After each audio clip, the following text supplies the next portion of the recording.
Hey everybody, welcome to our second unit, working on polynomial expressions and equations. What I'm hoping you'll find as we're going through this, it's a very short unit, is that we're going to rely a lot on graphing things in our calculator. And we're going to go back and look at a bunch of things that we did in grade 10 and grade 11 with graphs. And if you want to think about what grade 10 and 11 look like in graphs, hey, there's grade 10 and there's grade 11. So grade 12, we just need to add in one more turn. That's it. Look at that straight line, one turn. So here's grade 12. It's going to look like that, two turns. So this unit will hopefully go a lot more smooth than rationals. What you'll need for this lesson, you definitely need your graphing calculator. We do a lot in this unit with graphing calculator. Okay, so you need your graphing calculator for this lesson. And you need to be doing some of this on your own. We're going to be pausing it in a minute, and you're going to try some of this on your own. Okay, that's the important part, is not just letting me do it, because you need to build some rules here, which will get us through the rest of the unit. So a polynomial function is really just a function that has whole number exponents. Okay, another way to think of it is they're nice, smooth curves. Okay, they're continuous. There's no jagged edges on them. There's no holes in them. They're nice, smooth curves. Okay, your job here is to look at these different functions, and you're going to graph each one of these, and you're going to fill in the chart, and then you're going to make a rule at the bottom. Okay, so that rule at the bottom, or the generalizations as I've labeled it, they're going to be most important. Okay, I'll do the first couple with you, and then you're going to hit pause. So looking at the first one, this is actually back in grade 10. I would have graphed that. So this is known as degree 1, because the exponent on my variable, the highest exponent on my variable I see is 1. Now, from here, I go to fill in the chart. It says number of x-intercepts. So I graphed it. It said there was 1. My y-intercept is at 0, -6. Again, I can find that on my calculator rather easily, or I can let x equals 0. End behavior. Well, how we say a graph ends, we read a graph from left to right. So how does my graph end? Well, over here it ends going up. The other way that you might hear that described in 30-2 is sometimes they describe it as which quadrants it's going from. So remember, that's how your quadrants go, because it's following the sun. Sun rises in the east and sets in the west. So that's why it goes that way. So that right there, that might be a little new to you, a new way to describe it. So we'll try to do that. Now, number of turning points. Well, this is a linear graph. It's a straight line. She don't turn around anywhere. No turning points. Okay, I hope you get the idea. So your job now is to hit pause. I want you to graph each of these individually, fill in the table. But what I'm hoping is by the time you get down to maybe here, the last couple, is that maybe you can start to tell me what's going to happen to fill in the chart before using your calculator. All right, so hit pause. Let's see how you do. Okay, hopefully you took some time to fill in this table. I'm going to go through it with you again right now. All I've done while you had it paused was just filled in the graphs, and I'm going to do it piece by piece now. So looking at the next one here, so this is us in grade 12. So we're looking at degree 3. So if you notice, these next ones are what we'll look at in grade 12. We'll still look at quadratics, not too often linears, but we'll look at a lot of these cubics or polynomials. All right, so the next thing says, once I figured out the degree, it says, what are my x-intercepts? Well, if you go through and you filled this table in, you should have saw that it went like that. So that's a bit surprising. You say, hey, like the number of x-intercepts is changing on each one. Well, let's go back up even just to grade 11 here for a moment and look back at a quadratic. Do you remember that a quadratic can have 1 x-intercept or 0 x-intercepts as well? So what we're noticing here as we're going through is the number of x-intercepts each time could change. I'm going to get you to always graph it, but the number of x-intercepts could change. Okay, that'll be a rule we need to make in a minute. Okay, y-intercepts, you should have come up with this. Notice that I'm writing the y-intercepts as coordinate pairs. Please don't write here like on the last one. Don't just write -10. That's nothing. That's a number. I owe you $10. I don't know what we're talking about. Now it's a coordinate pair. Okay, how are these things ending? So this one's ending down, up, up, down. Okay, I'm hoping you figured out a rule there. I would say this would go from 2 to 4. I would say this one would go from 3 to 1, 3 to 1, and 2 to 4. Okay, number of turning points. Well, I'm hoping you could tell from your graph that these each had 2 turning points. So think about it. In grade 10, straight line, 0 turning points. Grade 11, quadratic, 1 turning point. Grade 12, cubic, 2 turning points. Okay, so now here comes the most important part. Can we make a rule, a generalization about what's happening here? Let's find out. So the x-intercepts, what we're actually getting here isn't the number of x-intercepts. Potentially, we're getting the maximum number. Do you see that? We could have 3 x-intercepts, 2 x-intercept, or 1 x-intercept. On the quadratic, we could have 0, 1, or 2 x-intercepts. So the maximum, see I've underlined it, the maximum x-intercepts is from the degree. The degree tells me the maximum number of x-intercepts. The y-intercept, I'm hoping you were picking up on as you were going through. If you didn't, do you notice that right there? The y-intercept is from the constant term. Constant meaning I don't have a variable. Boom, done.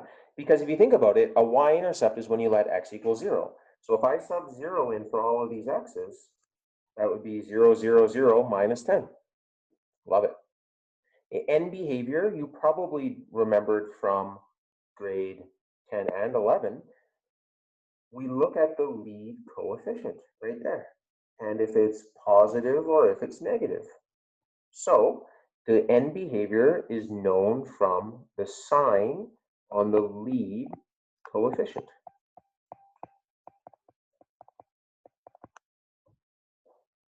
So if it's positive, it's going to end up. And if it's negative, it's going to end down.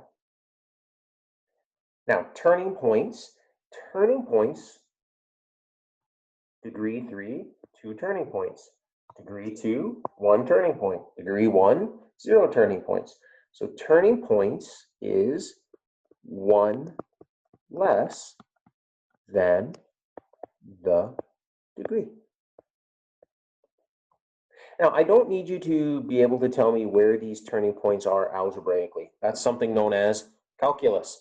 So if I ever happen to ask you for that, so say I asked you right here to find this little maximum, I'm expecting you to use your calculator. Okay, so let's see if we have, given our generalizations, let's see if you can fill in the next page. So what I want you to do here, same as the last page, is this time I'm giving you the graph, so we're working backwards. I'm going to get you to pause the video and try to fill these in on your own. Okay, so I'll give you a moment, refer back to the last page, and we'll see how you did. Okay, you had some time. Let's see how you did. Degree, so the first one here, well, that looks like grade 11. But I notice there's 1 turning point. So if there's 1 turn, that means my degree is 1 more, 2. Sign of the lead coefficient. The graph is ending going down, so it is negative. The constant term is my y-intercept. So it's right there. So my constant term is 0, -5. Sometimes in a question it'll ask you, is the constant term just positive or negative? In behavior, I'm going to say that this ends down, or we could really again use quadrants. We could say Q3 to Q4. Now, domain and range, we'll come back and maybe do domain and range for all three of these at once. All right, next one. I notice it's got two terms, so that means I'm degree 3. And going up, so positive. Constant term is my y-intercept. It's right there. It's at 0, -1. This ends going up, and we are going from Q4 to Q1. Okay, next one. What do we got here? So we got ourselves another grade 12 graph, a polynomial. So I notice again it's got two terms. So my degree is one more. It ends going downwards. So that means our leading coefficient has to be negative. Constant terms, the y-intercept right there, 0, 6. And our end behavior, so again, down. Or I could say Q2 to Q4. Now, here comes our domain and range, which we haven't talked about in 30-2 so far. We talked a little bit about restrictions in rationals, but not a lot in terms of domain and range. Okay, a little bit of practice, a little bit of review here. So when I'm doing domain, which is my x values, and my range, which is my y values, I'm going to always ask myself domain, I go from left to right, so small to big. Range, I go from bottom to top, small to big. So if I look at this first graph here, again, if it goes to the edge of the graph, it's assumed that it keeps going forever. Now, I say to myself, does this graph stop going to the left? No. Does this graph stop going to the right? No. So what are my x values that I could have? What are my possible inputs? Well, anything, because it never stops going to negative infinity and it never stops going to positive infinity. So the shorthand way to write that is x is an element of the reals. What I would like for you to add in, though, is to write this properly. Remember, we're making math sentences. So the brace means the set of numbers. So if I have an opening brace, I have a closing brace. I'm talking about x, and this straight vertical bar here means such that. So you just made a math sentence. The set of numbers x such that x is an element of the reals. Booyah. Anyone in the world understands what that means. Okay, let's try this again. Let's do range now. Let's go to pretty orange. So does my graph stop going down? No, sir. Does it stop going up? Absolutely. The highest y value, my highest output, is going to be 0. So I say to myself, my y values are smaller than or equal to 0. It's a continuous graph, so it's an element of the reals. And now I add in the rest. A set of numbers y such that y is less than or equal to 0, comma, y is an element of the reals. Okay, if you were struggling a bit with domain and range, what I want you to do now is hit pause and try to do the other two, and then we'll check our results together. Okay, you're back. I'm back. You were always there. Let's see how we did on our last problem. All right, next one. Never stops left, never stops going right. Domain is an x is an element of the reals. And my range, same thing. Okay, last one. Let's go for, what do we want here? Pretty black. Okay, never stops going left, never stops going right. Never stops going down, never stops going up. I can have all the inputs I want in the world, I can have all the outputs. Do you notice, look at these two answers here for the cubics. They're both elements of the real. Will that always be true? Is this part right here, is this always going to be true? Right here. You tell me. Think about it for a second. Will that always be true? Will those always be true? Answer, yes. Why? Why will those always be true?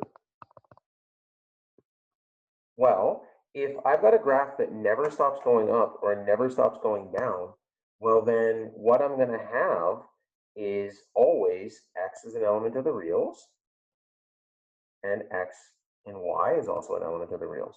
Okay, so yes, these will always be true unless we're in an application question. All right, let's see how we're doing here. I think we got this. You're saying to yourself, maybe this is a little easier than rational expressions, right? Okay, what I want you to do here, same as last couple of pages, you're going to hit pause.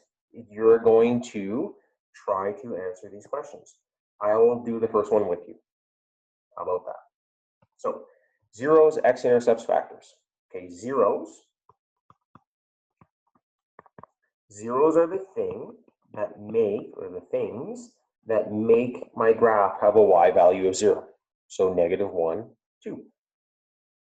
X-intercepts, subtle difference, the x-intercept we write as a coordinate pair. So how do these relate to the factors? Well, if I remember, then my factors are my x-intercepts, but the sign changes because we're solving for these x-intercepts, so the sign would change. All right, my friends, your job is to hit pause, try the other 3, and we are almost done. Okay, you're back, you tried these, let's see how you did. So zeros for this next one, zeros are x is equal to 1 and 4. Ints, my x-intercepts, I write as a coordinate pair, so that's the subtle difference. Factors, the sign changes, because to find those x-intercepts of those zeros, we'd be solving an equation where it would be equal to 0. Okay, next one. Right now, you're probably like, oh, this is so much nicer than rationals. Right? Am I right? Okay. Remember when I told you at the beginning of the year that rationals is going to be your most difficult unit? I might be a liar, but I never lie about math. Well, that's not true. I'll lie to you about math too, but don't tell my wife. Okay, factors. The one thing I want to note for the factors here is the first one here would be x minus 1. The last one would be x minus 3. When we've got a factor of 0, that means there's an x right there. Okay, last one. This is the type of question where I'm going to give you so that you, I don't know if I'll give you this, I shouldn't say that, I don't care for this question that much, but you'll get this on a test or a diploma. And so they'll give it to you with variables so you can't sub it in. Also notice that there's no grid here. So what I really want you to do when you get a question like this, first thing, so it never hurts, is, hey, label this. Okay? Don't assume that these tick marks go like this. Okay, if I give you a blank grid, it's your job to tell me what that scale is. Okay? So this one here, if I have a factor of x minus m, well, that's going to be my 0, or x-intercept is then going to be positive. It's over here somewhere. I'm going to label it m. These other two would be over here somewhere. I don't know where. I don't care. So there would be my zeros, or my x-intercepts. So now I want to draw this thing, though. Okay, well, the lead coefficient is positive. That means this graph ends going up. It's got 3 factors, so that means it's degree 3. So I know it's going to have 2 turning points. Well, if it's degree 3, I should be noticing that if I'm ending up, I'm going to start down. So this is going to do something more or less like this. Okay, my graph doesn't have to be perfect, but good enough. Now, if I wanted to check my work, here's all I do. I just make up numbers and I slam it in my calculator. So they try to give us a question that we can't graph. Well, guess what? We can graph. Sub in numbers. If you're not cheating, you're not trying hard enough. Okay, let's wrap this all up, our summary. The maximum number of x-intercepts a graph can have is equal to the degree of the function. So again, a linear could have 0 to 1. A quadratic could have 0 to 2, and a cubic could have 1 to 3. The maximum number of turning points a graph may have is equal to 1 less than the degree. So again, if something's x cubed, it has 2 turns. The leading coefficient, or the sign on the leading coefficient, the lead coefficient of the equation indicates the end behavior. So if it's positive, we end up, and if it's negative, we end down. The constant term tells me the y-intercept. So constant means there's no variable. It doesn't vary, it's constant. For an odd degree polynomial, the y values will head in opposite directions. Here's what I mean. It's either going to go up, down, or down, up, right? For even degree, so grade 11, for even degree, it's going to head in the same direction. So it either goes up, up, or down, down. And the factors, the x-intercepts and the zeros are all related to each other. I think you've got that figured out. So your job here, as you're going through your practice, is you're going to see that I've written a lot of times right here without your calculator. I know you've got a calculator. I don't want you using it that much. Okay, I want you to try to use your big brain. Okay, a new math directing word, describe. So that means give me some words, baby. Tell me what's happening. Okay, so your practice shouldn't take you too long on this one. A lot of matching, a lot of easy stuff. Okay, every once in a while I will say pick up your calculator. Then what we're going to get into in the next lesson is maybe doing a little bit more algebra, solving polynomials. Okay, friends, hope that worked for you. I will see you